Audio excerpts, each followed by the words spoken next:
Audiobook title America, Into the Unknown, 00 to 09, by CrashMaster. Chapter 0, Prologue. Time unknown. Location unknown. A white void empty, except for a lone woman sitting upon a ruined throne.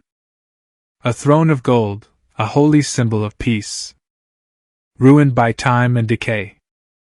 The woman grimly looks up towards the sky, if you can call it that, as a tear in the void opens up a few feet to her left. A dragonborn confidently marches in, greedily looking at the woman before calling out to her. Donna, your world is in ruins.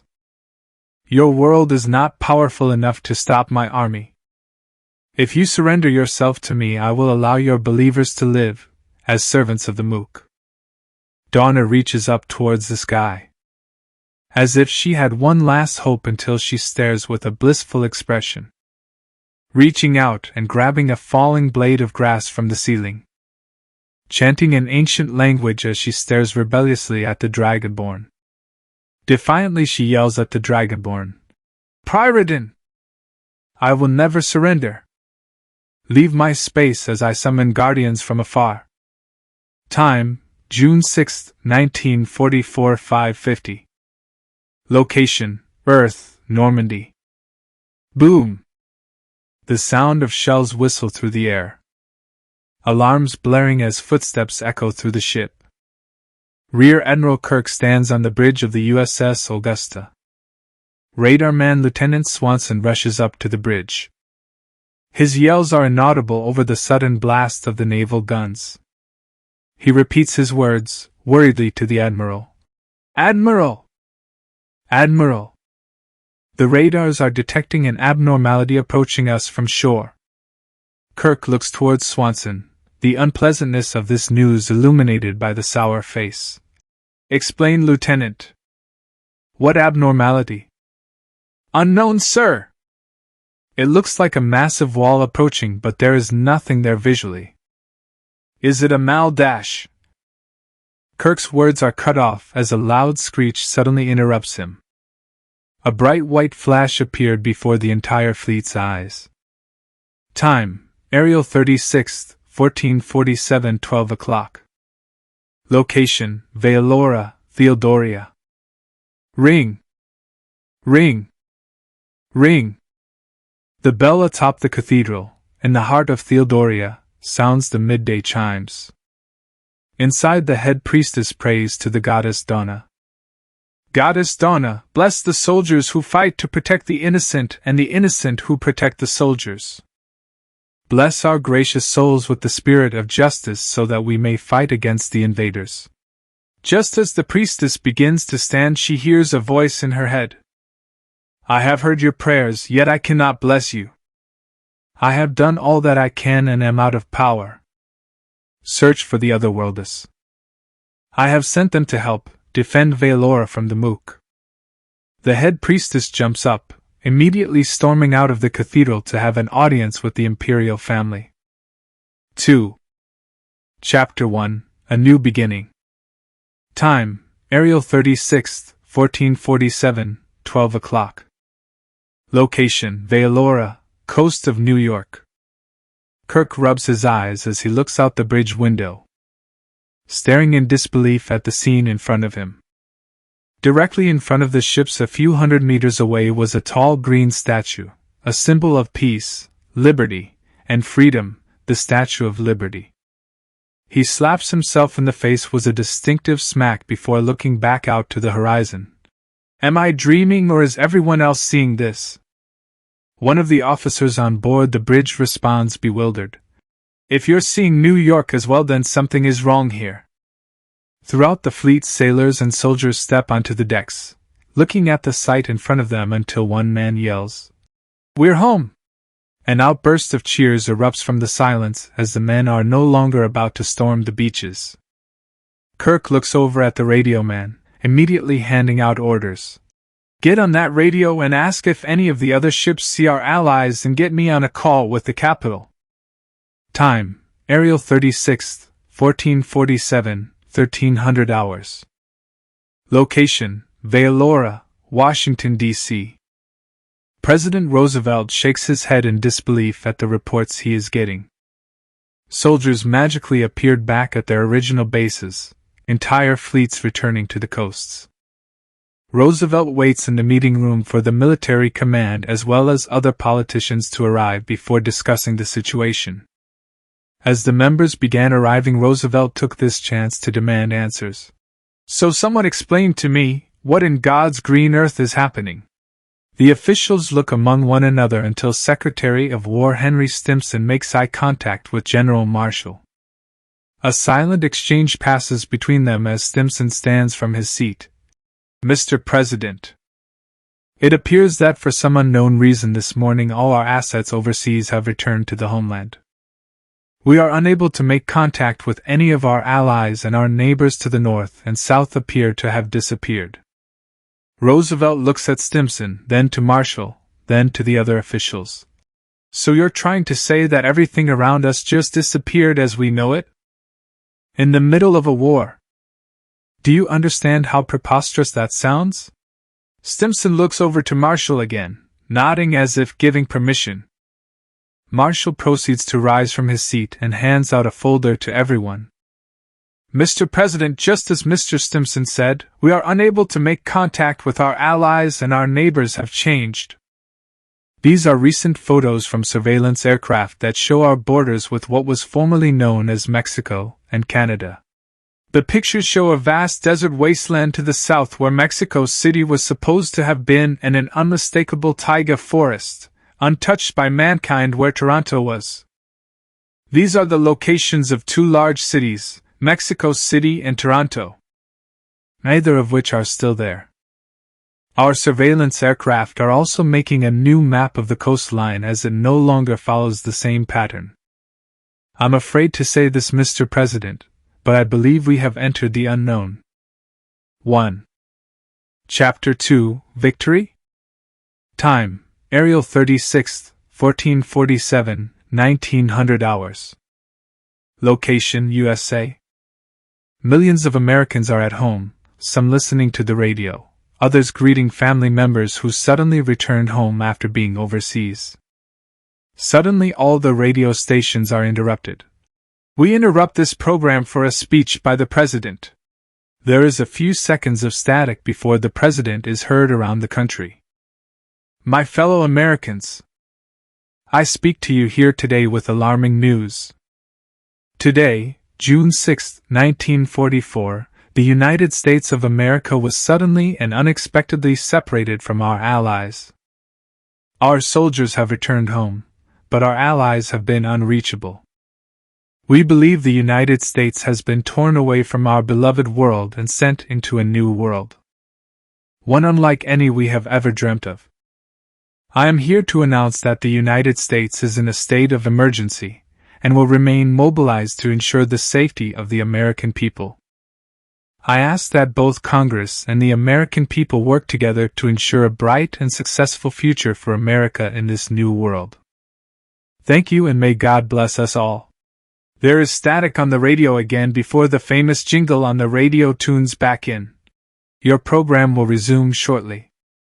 Within the hour there weren't protests out in the streets, but instead parties, gathering as people celebrated. The Axis threat was gone and family members were returned home. All except the paratroopers from the night before.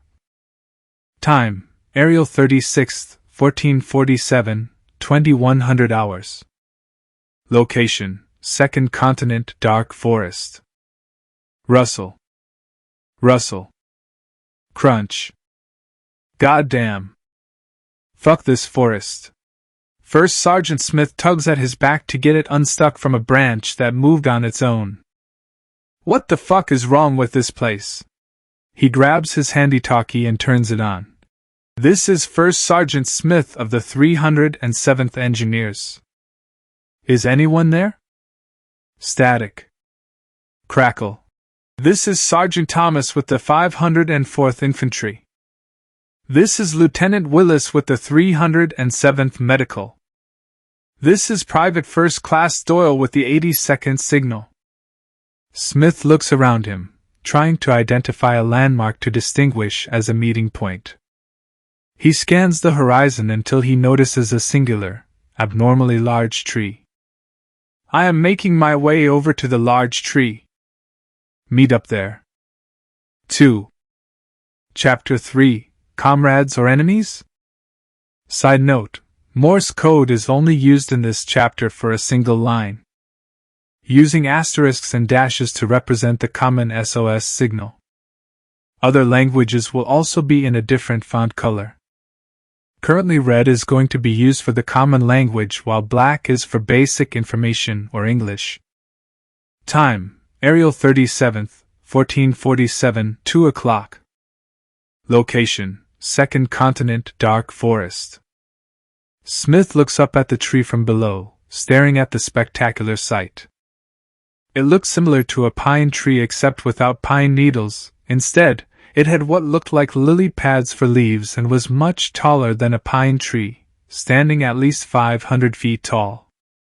He runs his hand along it, feeling the coarseness of the wood through his gloves. Snap! He spins around, carbine in hand aiming towards the source of the sound. Looking at the rustling in the bushes, he calls out, "Flash! Thunder!" Another American paratrooper comes out of the woods, his patch showing the insignia of the 80-second signal. A few feet behind, the last two soldiers come out of the bushes, side by side about a foot apart. They had been traveling in a triangle formation, ensuring no wildlife came out after them. Willis looks between the soldiers, looking at everyone's condition as he speaks. "So, where exactly are we?" "I don't think we're in Normandy anymore." Doyle takes his radio off and sets it on the ground. "I'm not sure, but I can't get in contact with any other squads using the handies. I'll try getting in contact with the fleet. But from what I've seen, even if we contact the fleet, the distance might be off. The signals are working differently than before that bright flash of light. I think the radios work at longer distances now." He turns the different knobs on the radio pack before connecting to the military emergency frequency for the fleet. He inputs the message. No response. Time, Arial 37th, 1447, 2:30. Location, Second Continent, Dark Forest. Along a dirt path in the dark forest, the thundering of horse hooves beats upon the ground. A carriage with an escort of 12 knights races through the forest. "Quickly, push faster! We must reach the capital in time for the Countess's meeting." The convoy moves swiftly through the forest, almost seeming to the members that they will reach their destination on time. Crash! The carriage rattles off balance, the horses in the front tripping over themselves as the carriage tilts over. "Surround the carriage! Defend it!" As the knights attempt to get into a circular position, an arrow comes whistling out of the woods, embedding itself into the commander's shoulder. The commander grunts as he changes his stance to accommodate his injury. Staring out into the darkness of the forest, a small, nimble animal darts side to side. Goblins! 1. Chapter 4, Ambush. Time, Arial 37th, 1447, 2:30. Location, Second Continent, Dark Forest. The American paratroopers have been gathered around the tree, checking their equipment, and sharing what knowledge they know. Doyle grabs his cigarettes as he lights one and takes a long puff. "God, fuck this place. We haven't even seen combat, and I'm already tired." Crash! Smith grabs his carbine and aims it in the direction of the sound. "God damn it, Doyle!" "Shut up." Willis shakes his head at Doyle. "You never say that you jinxed us, damn it." Willis looks down at his watch and then towards the sound. "Come on, form up. We're moving to that sound. Maybe it's another squad or even liberation fighters." Time, Arial 37th, 1447, 3:20. Location, Second Continent, Dark Forest. "How many of them are there? Keep them from the carriage!" One of the knights takes a step backward, away from the bushes to get away from the pile of goblin corpses. Grunting as he trips over a corpse. H. That was the last sound he made before a swarm of goblins jumped on him, stabbing him in multiple places on his chest. The commander looks at how many of his fellow knights are left alive. 3. He grimaces as he falls back closer to the carriage. My lady, I'm afraid you might have to get out and run. There's too many of them. Not without your dash. Bang! The commander spins around quickly, seeing a goblin corpse behind him. A decent-sized hole, slightly smaller than a golf ball inside the goblin's chest. Bang! This time he sees from the corner of his eye a flash of fire from the bushes to his right as a goblin gets sent backwards with another hole. Smith takes a deep breath as he steadies his carbine again, aiming. Bang! Another round fired. Willis moves up next to him with a Thompson as he aims at a group of 5, rat-a-tat-tat. The bodies were shredded, almost looking like Swiss cheese as the other 2 came up behind them with M1 Garens. Within minutes the goblins were running back deep into the forest, terrified and screaming. The American soldiers make their way to the carriage, taking slow and deliberate steps, always moving with their guns up. The commander shakes his head after being stunned by the slaughter and points his sword at Willis as they approach. Stand back! This is the carriage of Countess St. Clair. Identify yourselves. 1. Chapter 4.5. Hi everyone, it's your favorite author here, I hope. Just wanted to drop in and thank you all for the support. Seeing the total views count go up brings joy to my day and helps me have the strength to really continue and try to pump out 3 chapters a week. It's been a little over a week and we've already broken 700 total views combined between all the chapters. I know that I haven't made any detailed descriptions of every character, and that's because I have aphantasia, a condition that prevents me from seeing visual images in my head. It makes it very difficult to really picture and explain how a character would look, so I'm using this chapter to put pictures to names so that everyone may see a character in the same views. Thank you all so much for the support, and hope you enjoy the AI-generated pictures. I can't draw. Lieutenant Willis. First Sergeant Smith. Sergeant Thomas. Private First Class Doyle. Commander Arthur. Countess St. Clair. That'll be all, folks. Thanks so much for supporting the series and stay tuned till Friday for a new chapter. 1. Chapter 5, Comrades for now. Time, Ariel 37th, 1447, 3:30. Location, Second Continent, Dark Forest. I said identify yourselves! Willis raises his Thompson towards the commander, taking aim and taking a step backward. Drop the sword! The rest of the American paratroopers raise their rifles toward the commander and the other knights, except for Doyle, who puts his hand to his head as if he was trying to massage information out of his brain. Suddenly his eyes widen as he looks at Willis. Sir, I think he's asking us who we are. And how would you understand a foreign language, Doyle? I studied Latin in college before I enlisted in the army. I think it's a mix of Latin and something else. Can you understand me? The commander looks at Doyle confused before he responds.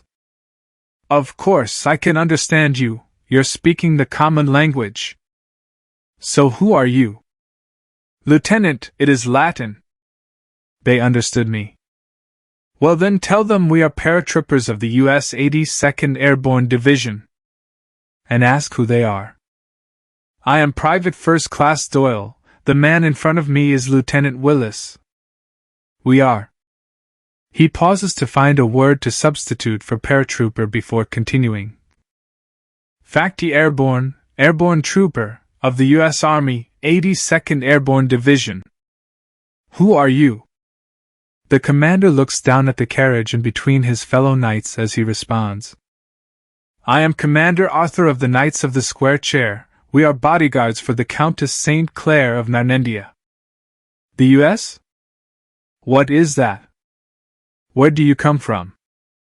Sir, they are from Narnendia and escorting a countess, and he's asking us where we come from. It seems they don't recognize the U.S. Just tell him we're from a powerful country, and we got lost while invading Germany. If he doesn't know the U.S., how do you expect them to know Germany? Just tell him it's a country from far away in another land. And then ask if he has a stronger radio. We're a country from far away. Do you have a stronger? He pauses once again to rack his brain before finding the closest word he can to radio. Communicaire? The Countess sticks her head out of the carriage. A Manicom? Yeah, we have one of those. Come with us, it's at my mansion in the capital. The commander looks at the Countess before nodding, choosing not to go against her words. Doyle looks over to Willis smiling. Sir, they say that they do have a radio. They are also offering us to go with them to the capital of this Narnendia to access it. Willis carefully thinks about his choices and then nods. Agree with it and ask them how long it'll take. Thank you, we will gladly take you up on that offer. How long do you expect this trip to take? The commander looks around at the destruction of the convoy, particularly the dead horses and the damaged carriage. It may take up to a week depending, since we no longer have enough horses left in the group. He says that it'll take up to a week. Willis smiles, glad to finally be able to get in contact with Allied Command in a week. Well then, let's go. 1. Chapter 6, Homeland. Time, Ariel 38th, 1447, 1400 hours. Location, America, White House. President Roosevelt sat with members of the War Department as they debriefed him on the current situation. Currently, a scouting fleet consisting of 5 destroyers and 3 cruisers was on course from the east coast eastwards. Roosevelt nods his head at the information he is being given, proud of the War Department and their strategic actions. Suddenly the door swings open as a man in a gray suit enters the room with a briefcase. One of the admirals stands up. Hey, you can't be here! The man in the suit sets the briefcase on the table, a seal of the Office of Scientific Research and Development. This is information of the highest security level only accessible to the President currently. I require all individuals except a select few in the room to be immediately escorted out. He nods to the President. Roosevelt, immediately recognizing the man, nods to the guards to escort those without the highest of security clearances out of the room. Speak, Mr. Bush. What does the Manhattan Project require? Bush opens up his briefcase and hands out a few documents detailing complaints and concerns from researchers on the project. Many researchers are debating whether or not the project is necessary now that they are no longer building a bomb to fight the Germans. They worry it may be seen as a new weapon of war that will be used on innocents. Roosevelt reads through the documents as he speaks, his tone staying steady and calm. Let the researchers know that they are to continue on the project. We have no clue what this world has in store for us, and we may face a foe who is even more powerful than the Germans. I'll inform them immediately. I believe the doctors will have no problem with this. After all, I'm sure they are also reluctant to drop this new field of study. Bush closes up his briefcase and makes haste out of the room to inform the researchers. President Roosevelt looked around the room before standing up with confidence. I have faith that God is with us and will guide us through these troubling times. Godspeed, gentlemen, and may we serve our country well. Time, Ariel 39th, 1447, 1300 hours. Location, Endless Ocean? Horns bellow through the empty ocean as a fleet forcefully moves on through the waves. The American scouting fleet was set up in a formation with 2 destroyers at the front, 2 on the sides, and 1 in the back with the 3 cruisers in a triangle in the middle. Admiral Stark stood at the front of the bridge on the USS Memphis, looking out at the vast sea. A glare of superiority in his eyes as he stands proud to be a war vessel on an empty sea with no enemy to oppose them. Suddenly one of the radar men runs up to the bridge. "Sir, something just appeared on the radar." "It just suddenly appeared and it's coming closer." The Admiral looks at the radar man before grabbing his binoculars and looking out into the horizon. A shape drifting out of the horizon, multiple shapes. The Admiral yells in confidence. "Foreign fleet, northeast." 1. Chapter 7, Contacts. Time, Ariel 39th, 1447, 1300 hours. Location, Endless Ocean? The sound of alarms blaring shakes throughout the fleet. "This is not a drill." General Quarters. All hands man your battle stations. Set material condition zebra throughout the fleet. The ships shudder with the sound of rushing footsteps. Immediately the mood throughout the fleet is serious. The Admiral grabs the radio to communicate with the other ships. Raise signal flags and use the loudspeaker to alert the foreign fleet to halt. The lead destroyer raises a Lima signal flag to alert the foreigners to halt before using the loudspeaker. "This is the USS Broome. You are approaching an American fleet. Halt your position and identify yourselves." The fleet watches the foreigners, hoping for them to halt until the lead destroyer identifies that they are not halting. Instead, the men are running around the deck of the ship, almost as if they were arming a cannon at the front of their ships. The lead destroyer radios back to the rest of the fleet. "It looks like they're arming a weapon." "It seems like a primitive cannon, though. It couldn't hit us from 1.5 miles away." Suddenly a bright flash appears from the foreign fleet, and a loud boom ensues. Hundreds of small lights shine through the air, heading straight towards the American fleet. Within seconds the fleet is struck by explosives. None powerful enough to do any damage to the fleet but injuring a few men on the decks. The Admiral immediately yells through the radio. "Hostile fleet! Open fire!" Boom! Boom! Boom! The sound of cannons echoes through the air as shells fly from the American fleet. The first one makes its mark on the lead ship of the enemy fleet, breaking the hull in half. The American fleet continues to fire, shots finding their marks near or on the enemy ships for half an hour. Time, Ariel 39th, 1447, 1330. Location, Endless Ocean? "Sir, the enemy fleet is raising a white flag." The Admiral nods in satisfaction.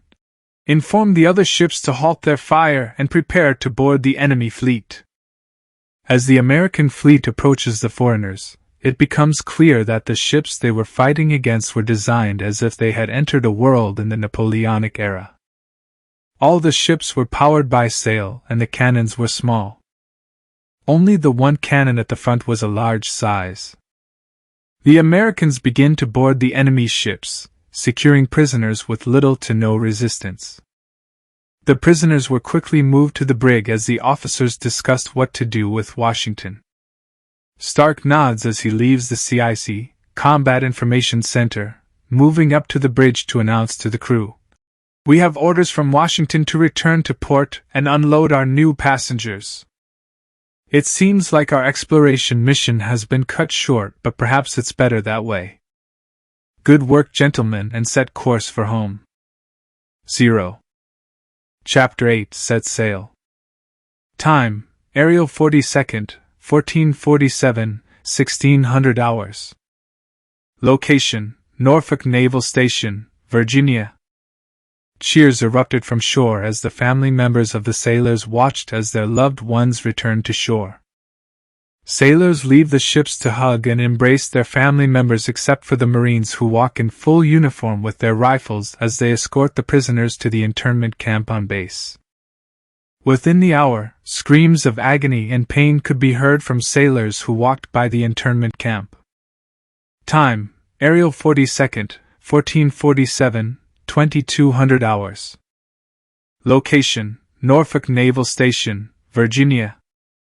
From the building that sourced the screams, 5 men in suits leave through the front gates, carrying briefcases and rolling suitcases before getting on Willie's trucks and leaving towards Washington.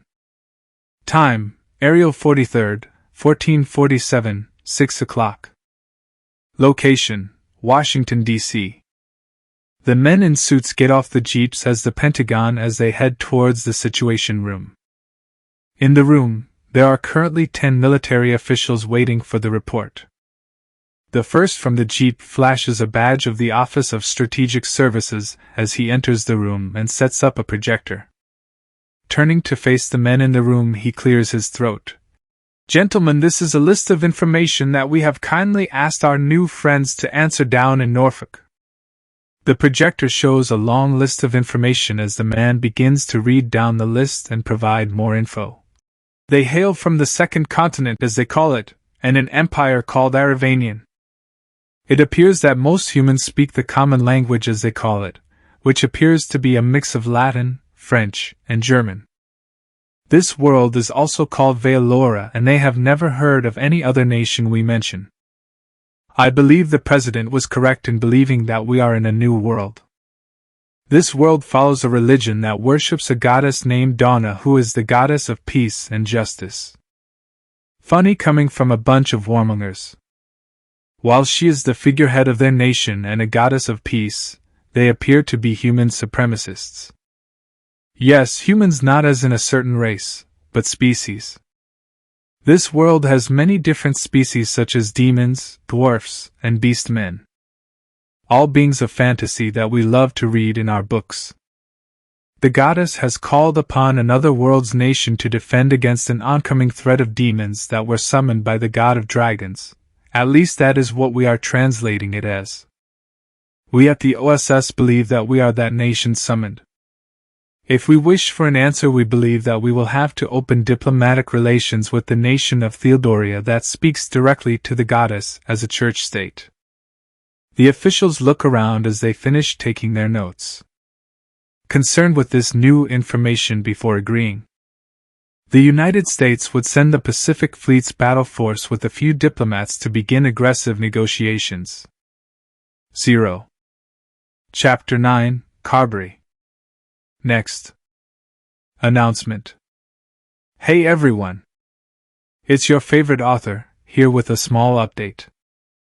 As this is the beginning of the week here in the US, and it's Christmas, I've decided to give you all a little gift. I'll post a chapter every day this week, Monday to Friday. Merry Christmas and enjoy any other holidays you celebrate. Otherwise, enjoy the chapter. Time: Ariel 44th, 1447, 8 o'clock. Location: Second Continent, Narnendia, Carberry. The commander at the front of the convoy yells out, pointing at the huge walls in the near distance. "There it is! That's the capital, Carberry." Doyle looks back to Willis, translating what was said before staring out at the sight. "It looks like something straight out of a fantasy book." Smith nods and gapes in awe at the sight of the fortress. The walls towering over them, even at a distance. "You can say that again." Thomas looks down at his watch as they approach the fortress's gates. Reading that 30 minutes had passed, wondering what time zone they were in as his watch was set to time back in New York.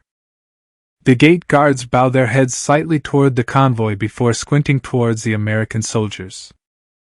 One of the guards with a scraggly beard steps towards the Americans. "Hey! Who are you to be following the Countess so closely? I need your ID." Before any of them could even respond, the Countess stuck her head out through the carriage window. "They are with me, guard. I would prefer it if you spoke to them with respect, just as you would treat a foreign envoy." The guard immediately steps backward, bowing slightly toward the convoy. "I apologize for my rude behavior. Please pass through." The Americans shrug as they continue to follow the convoy. The Countess calls back to the guard before they fully pass through. "Don't stress over this. You were merely doing your job. As the convoy moves through the city, the Americans can't help but gaze out toward the crowd of people moving out of the way for the convoy, all of them amazed by the medieval and rustic sights of the city. The marketplace was made up of simple stands, until Thomas spots a stand that he gawks at before calling out, "Look over there!" He points towards a stand. "He's doing magic!" The rest of the soldiers look at the stand, amazed by the use of magic that they've never seen before. A man in a red robe creates water out of thin air to fill up a bowl that he then turns into a shimmering rainbow that extends outwards to a group of children in front of him. The convoy continues to travel through the city until they reach a mansion, larger than any house they had ever seen. They stop at the front gates as a line of maids and butlers stand outside the doors, ready to greet both the Countess and her guests. The Countess steps out of the carriage, standing in front of the door facing the Americans who have also gotten off their horses. She bows slightly as she motions towards the building. "Welcome to my family's mansion in the capital. The maids will show you to your rooms as I have a meeting with the other nobles. You will be free to use the manicom whenever you would like."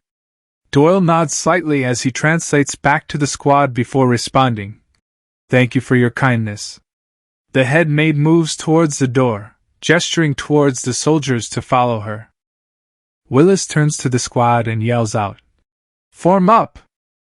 On me!"